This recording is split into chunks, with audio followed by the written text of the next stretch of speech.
come under the microscope somewhat more because of Dubai. Let's start off with Dubai. I know Qatar isn't Dubai, and you'll be keen to point that out. But how has this affected you and your profile amongst the international investment community? Well, first of all, we have to realize this is not a crisis as it is overstated. Conceptually, there is an underlying assets. Let's not mix it up with the global financial crisis, which was confined to subprime. That's a paper transaction. Here, you have finance in the form of equity, and you have underlying assets.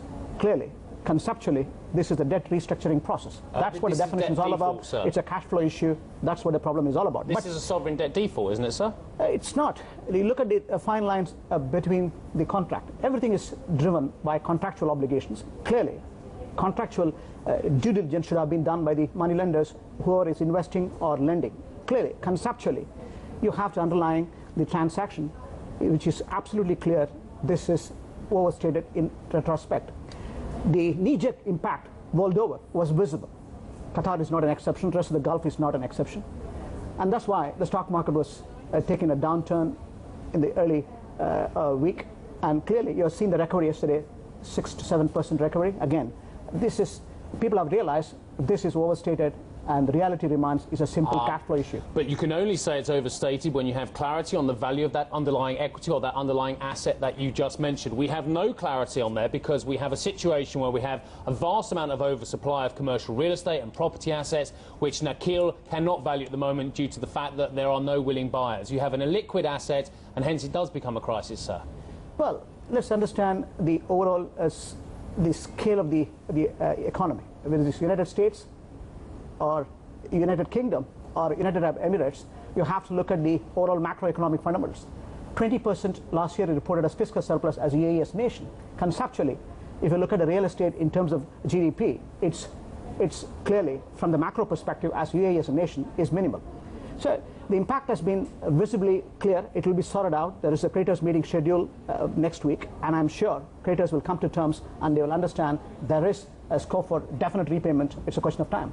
But what about Doha Bank in particular? Because you opened an operation in Dubai a couple of years back, and that was seen as being linked to the financing of a couple of construction projects there. Do you now change your ambitions to be a financier in Dubai, particularly when it comes to property? How has this, for you, changed your plans to expand into this part of the UAE?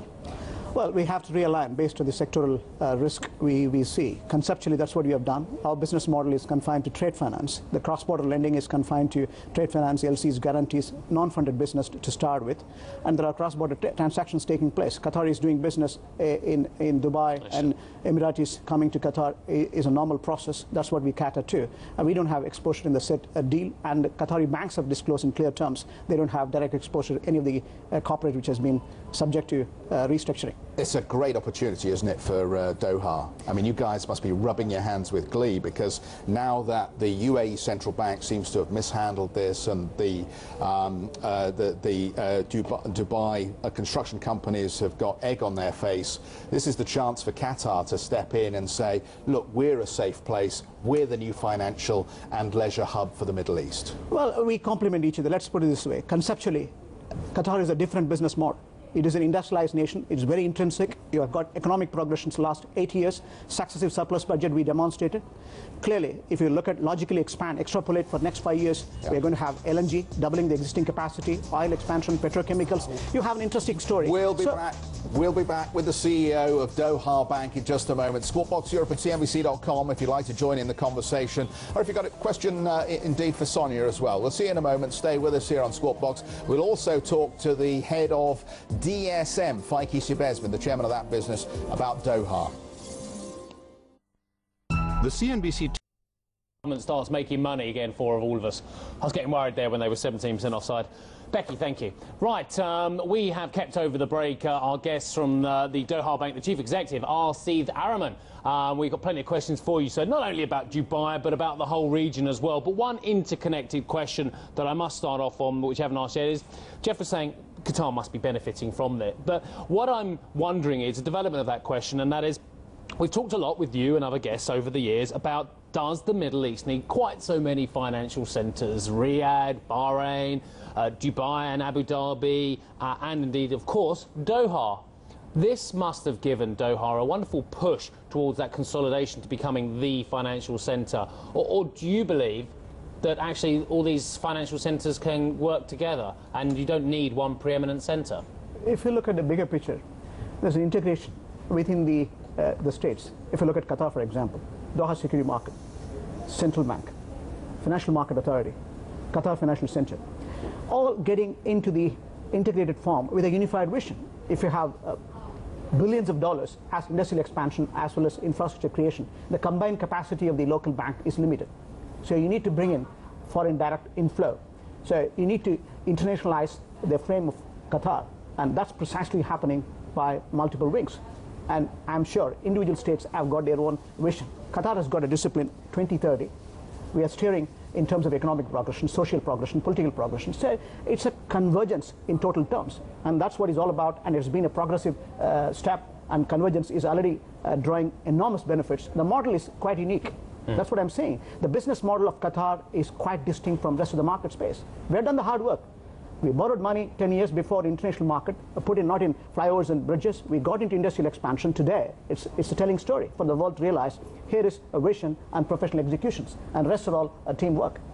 What are the implications, do you think, of this change in perception now about companies that have connections with the rulers of the countries or have connections with the government of the countries? The big takeaway, it seems, from the whole Dubai story was that you maybe cannot now believe that there is a quasi-government guarantee of the debt of these businesses that have some state involvement in them. Do you think this is going to ultimately mean that the long-term pricing of debt from Middle Eastern borrowers is going to have to be higher because there is this additional risk now built in? Well, it depends on the global governance which is set in. Clearly, if you look at a global financial crisis, every single mechanism has failed. That's why 2 years before, in the IMF meeting in 2007, clearly, sovereign fund was a bigger test. Today, look at the transparency we brought in Qatar. The excess over the budget in terms of surplus is channelized to 4 different funds. One is health fund, education fund, oil fluctuation fund, and future generation fund. Clearly, there is an absolute transparency and absolute disclosure.